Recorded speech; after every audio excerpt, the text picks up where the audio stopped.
So, moving on to yung ating second na pag-usapan. Actually, na-touch na ni Manolo kanina, which is yung institutions. Tingin ko, I suppose the conversation to be had here is, in the past few months, sobrang daming nangyari. From yung mga revelations, to yung mga lumabas na decisions of the Supreme Court, to even yung the most recent, yung open BICAM, yung pag-livestream ng BICAM. What do you think will this have by way of effects on yung roles and yung processes within yung three main institutions natin? How the executive and the legislative, for example, make up the budget, how political power and political patronage is utilized through yung anong yun, and even yung role nung court. Anong thoughts mo on this? Sa akin, you have to start by looking at what happened outside. For the first time, lahat tayo, nakatira tayo sa TikTok culture, sa Instagram culture, in a world that's determined by influencers, and mismo yung mga influencer natakot. Mismo ang mga influencer napahiya, mismo yung mga influencer biglang, alam mo, nandito kami sa palengke, nagsha-shopping kami sa palengke, di ba? Ordinaryong tao lang kami, which, you know, silang unang mga laytero dati. Now, that tells you that everyone was running scared. Yeah. When the House of Representatives formally proposed a constitutional convention, and they have been spending 30 years, Barry, shooting down that idea. Yeah. Dahil kasi ang constitutional convention hindi mo pwede i-control, malay mo anong mangyayari doon. Baka magkaroon ng original idea sa mga tao, talagang magkakaletse-letse lang ang buhay ng mga politiko. So they never wanted it. The fact na yun na lang ang salbabida nila ngayon, makes you realize how they're running scared. When Heart Evangelista could not save Cheese Escudero, Yeah. And she herself had to cut down on her social media presence. Yes. Alam mo, something happened.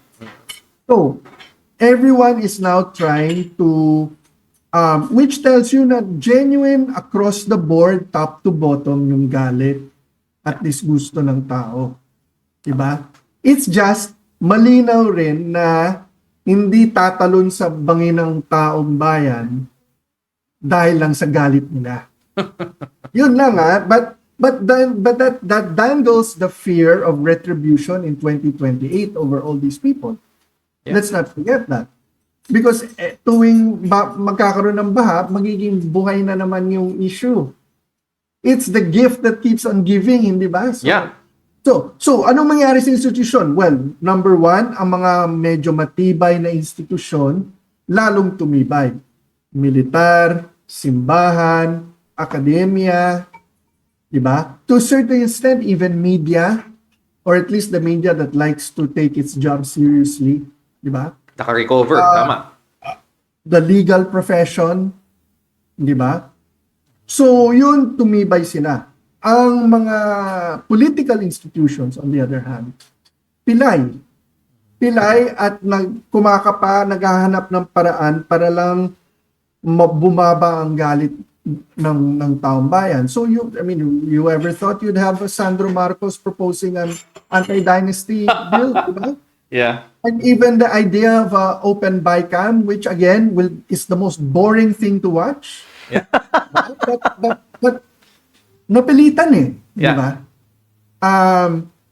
So yun ang problema now. The longer it happens, kahit paano, they will keep digging a hole for themselves. They meaning the ones that are already in hot water. Diba? So, kahit anong gawin nila, old habits die hard. Biglang lumobo na naman yung projects ng speaker, the new speaker. Diba? Yung allocables na nilabas ng PCIJ. Biglang nagtataka si Kiko dahil biglang lumobo na naman yung mga farm to market, mga kung ano-ano na wala man lang locator kung nasaan. Di ba? Kahit paano, dumidiskarte pa rin yung mga usual suspects. And again, magagalit na naman ang tao. Again, magagalit na naman ang civil society. Lalabas na naman ang mga manifesto. 'di ba, magkakaroon ng dahilan para sa isa pang rally and so on. Pero sa akin, binanggit mo yung BICAM. Para sa akin, ang isang interesting dun sa BICAM, how it highlighted yung difference in priorities and perspective ng isang senador versus isang district representative.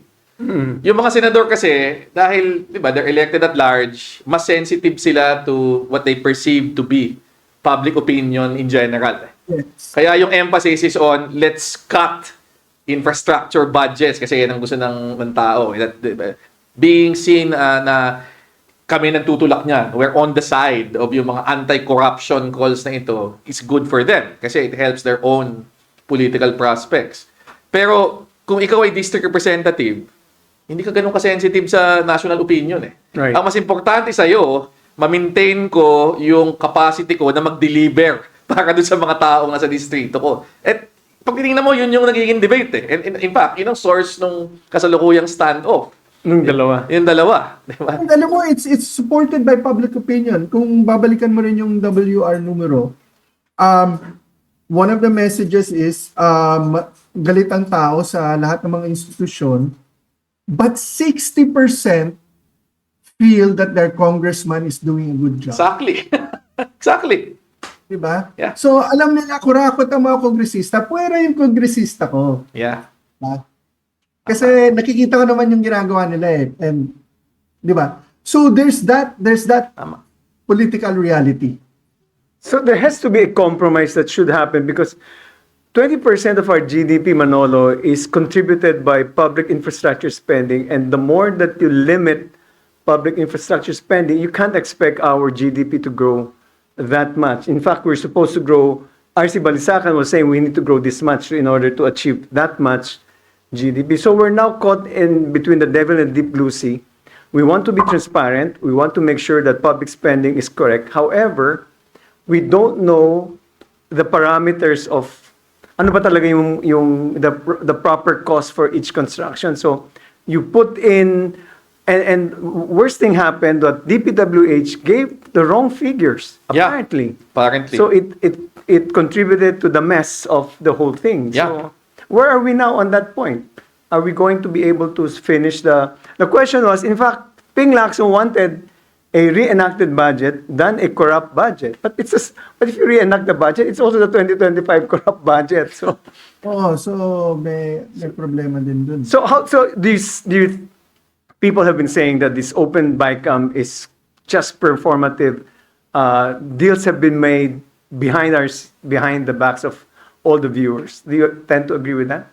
I think that's what many members of Congress were hoping. We're hoping. Oo. Na sige, pagbigyan na yan anyway. Aregluhin na lang natin off-cam. Magbasahan tayo ng numero diyan, 'di ba? Di ba? Pahabaan tayo ng listahan sinong antukin diyan. But the problem yun nga, yung mga senador, meron silang napapansin. And second of all, old habits really die hard. Tama. So, kahit paano, meron namang maggagawa ng pagsingit ng mga kung ano dyan. Meron namang mabibista na naman sila. And then we're back to square one. Of course, there are other things. I mean, if you just brought in the Japanese or even the Chinese or even the Koreans to do all our public works, wala nang aangal na tao eh. Diba? But then what government would ever demean itself that much? Yeah. Diba? Yun ang problema dun.